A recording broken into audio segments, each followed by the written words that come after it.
जय श्री राम। आज हम बात करेंगे कि अक्टूबर 2021 का ये महीना आपके लिए कैसा रहने वाला है, यानी कुंभ राशि वालों के लिए कैसा रहेगा। आपकी कुंडली में अगर चंद्रमा कुंभ राशि पे बैठे हुए हैं या आपका बोलता नाम कुंभ राशि के आधार पर है तो यह वीडियो आपके लिए। चंद्रमा से गोचर देखने की प्रधानता शास्त्र में कही गई है, जिसको हम राशिफल के रूप में आपके सामने प्रस्तुत करते हैं। तो यह गोचरीय स्थिति चंद्रमा के आधार पर है जो आपके 30% तक आपको फल देती है, क्योंकि सभी लोगों की कुंडलियां तो हमारे पास होती नहीं है, लेकिन गोचर अवश्य हमारे पास होता है जो सभी की कुंडलियों पर, राशियों पर लागू होता है, जिसको हम हर महीने राशिफल के रूप में आपके सामने लाते हैं। बाकी गोचर चल रहा है उसके बारे में हम आपको बताते हैं। कुंडली में दशा अच्छी है, गोचर भी अच्छा है तो बहुत अच्छा राइज हो रहा है। दशा खराब चल रही है, गोचर ठीक है तो ठीक है, तो उसी प्रकार से आपके कमेंट भी आते हैं। कोई कहता है बहुत अच्छा फ़ायदा हुआ, कोई कहता है फ़ायदा नहीं हुआ, ये सब बकवास कर रहे हैं आप। तो वो आप थोड़ा ध्यान रखिएगा कि मैं किस बात को कह रहा हूँ। जितना दिमाग लगाओगे उतना अच्छा रहेगा। दिमाग को बिल्कुल हटा के वीडियो देखोगे तो अपना समय ही खराब कर रहे हो, मेरे पर इस चीज़ का कोई प्रभाव नहीं पड़ता है। चलिए, ये है कुंभ राशि का गोचर के कुंभ राशि से प्लैनेटरी पोजीशन क्या है।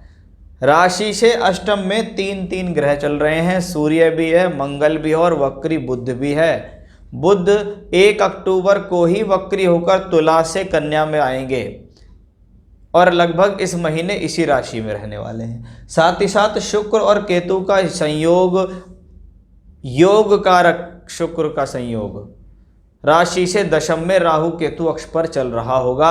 वहीं आपकी राशि से द्वादश में बृहस्पति और शनि की युति भी होगी।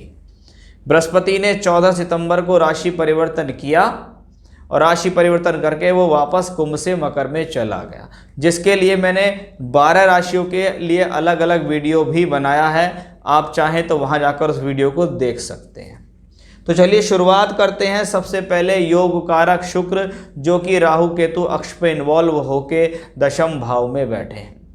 यहाँ पर राहु शुक्र की ही राशि में है, उच्च के होकर बैठे हैं चौथे घर में, और शुक्र दशम में, यानी चौथे और 10वें का संबंध बना। और शुक्र है योग कारक जो चौथे और नवम के मालिक हैं। अब ऐसे में राहु शुक्र केतु एक चीज की तरफ इशारा कर रहे हैं कि भाई घर में कुछ ना कुछ होने वाला है। कोई रिनोवेशन होने वाला है, कोई वाहन खरीदा जाएगा, कोई सुख सुविधा के लिए घर में चीज़ें लाई जाएंगी, चाहे कोई छोटा मोटा प्लॉट, फ्लैट आदि खरीदें, कोई ज़मीन का टुकड़ा खरीदें, उनके लिए भी ये कॉम्बिनेशन साफ तौर पे झलकता है। यहाँ चतुर्थेश चौथे घर को वापस देखता है, इसलिए चौथे घर से संबंधित घटना की एंट्री होना या वो घटना घट जाना भी दिखाई देता है। जितना स्पीडली आपकी दशा चल रही होंगी तो निश्चित आपका वो काम होगा। नहीं तो गोचर का काम है प्रयास शुरू कराना, गोचर का काम है उस तैयारी को शुरू कराना। तो उस लिहाज से ये योग कारक शुक्र आपके लिए बेटर है। केतु जब इसके साथ हो जाता है, खास तौर पे मंगल की राशि में, उमंगों में कमी नहीं होती, उमंगे बढ़ाता है ये ग्रह। मन के अंदर ख्यालात लाता है, ये भी ले लो, ये भी ले लो, वो खर्च कर लो, ये खर्च कर लो, मतलब व्यक्ति सुख सुविधाओं पे खर्च करने के लिए तैयार होता है। इसको हम यहाँ ऐसे कह सकते हैं। और आप ये देखिएगा, जिस राशि में शुक्र केतु बैठे हुए हैं वह मंगल की राशि, और वह मंगल अष्टम में है। इसका मतलब कार्य जिस प्रकार से बनता दिखाई देगा, कार्य जिस प्रकार से हल होता दिखाई देगा कि अब तो बहुत अच्छा होने वाला है और बहुत आसान तरीके से हो जाएगा, तो थोड़ा सा आपको सावधानी उस दौरान बरतने की आवश्यकता है। यानी प्रयास बराबर रखने होंगे।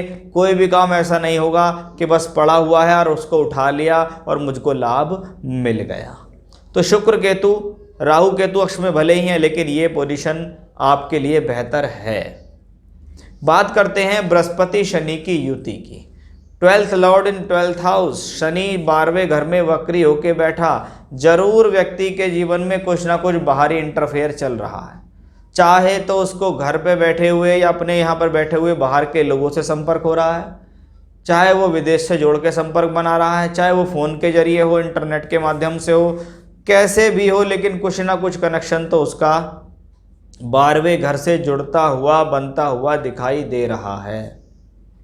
अब इसकी स्थिति को बढ़ाने के लिए बृहस्पति वहाँ पहुँचे। देखिए, सबसे पहले तो ये देखें कि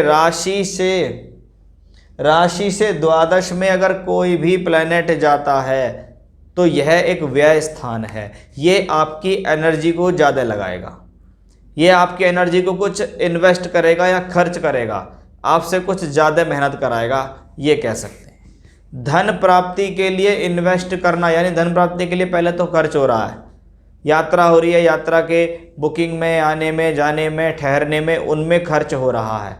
बाद में आपको फ़ायदा मिल रहा है, क्योंकि ये 2 धन भाव के मालिक हैं बृहस्पति। यहाँ ये वक्री होके बैठे हैं, इनके ऊपर अन्य किसी अशुभ ग्रह का प्रभाव या शुभ ग्रह का प्रभाव नहीं है, इसलिए ये बृहस्पति और शनि अपने ही तौर पे पूरे तरीके से फायदा देने वाले हैं।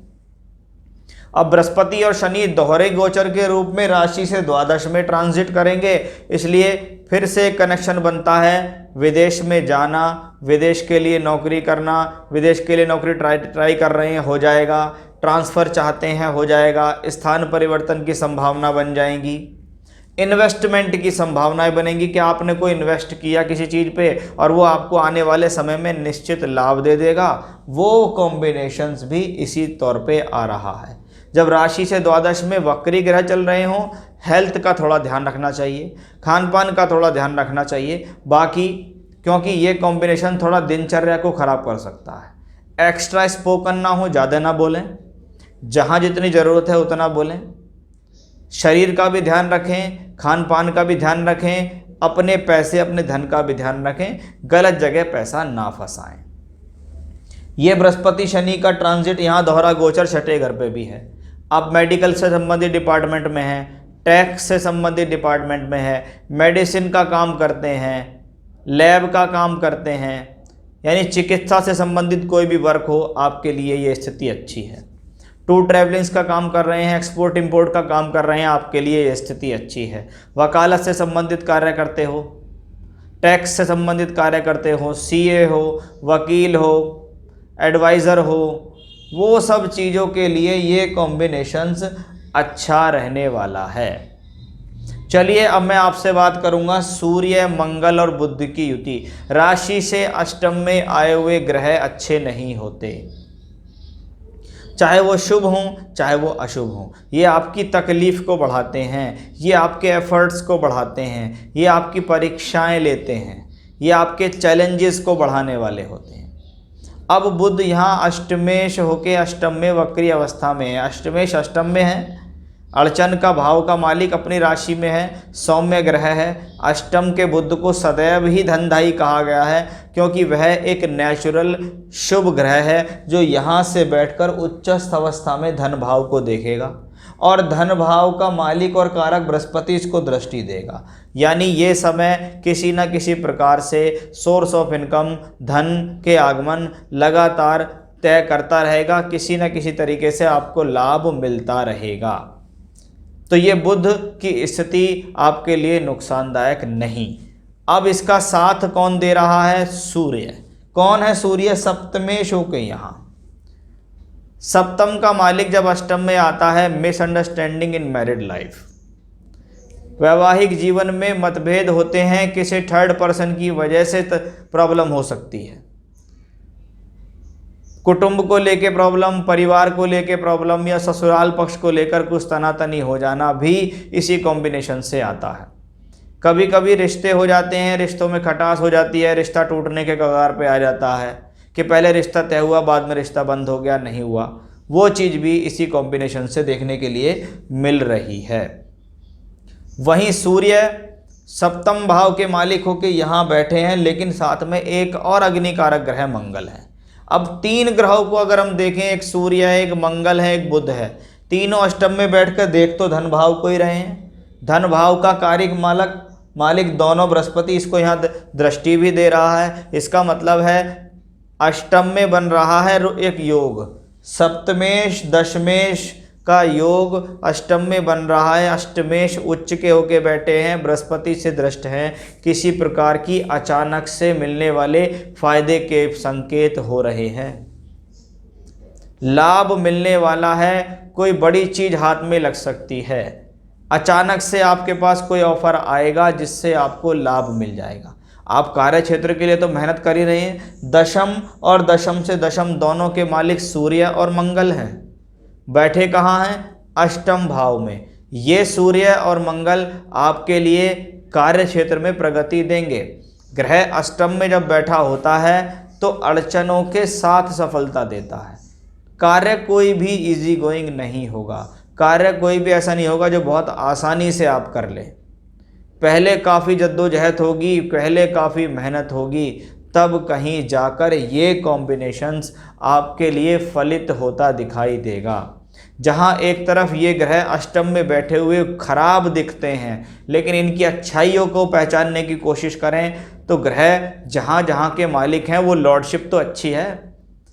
उच्च का बुध है, सप्तमेश सूर्य है, मंगल दशमेश है। अब इस सप्तमेश सूर्य को आप कृपया करके मार्केश ना समझें, क्योंकि कुछ लोगों के मन में मिथ्याएं होती हैं, सप्तम भाव तो मारक होता है, वो अष्टम में जाएगा तो प्रॉब्लम देगा, नहीं देगा।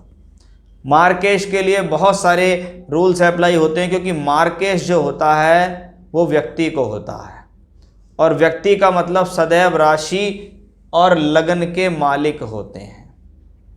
तो इतना आसान नहीं है किसी को मारक देना, लेकिन हाँ, प्लैनेट इन 8th हाउस, भले ही वो लॉर्डशिप कहीं का भी हो, मालिक कहीं का भी हो, अष्टम में बैठेगा ग्रह तो अड़चन परेशानी तो देगा, लेकिन व्यक्ति अपनी मेहनत से, अपने जुझारूपन से जीवन में आगे बढ़ता है, क्योंकि वो दशम का मालिक होकर अष्टम में है। Ups and down in career के अंदर प्रॉब्लम्स हैं। आप अपने कार्य क्षेत्र को बढ़ाने के लिए मेहनत कर रहे हैं, कभी लगता है बहुत अच्छा, कभी लगता है डाउन, कभी लगता है बहुत अच्छा, कभी लगता है डाउन, वो सब इसी योग से आ रहा है।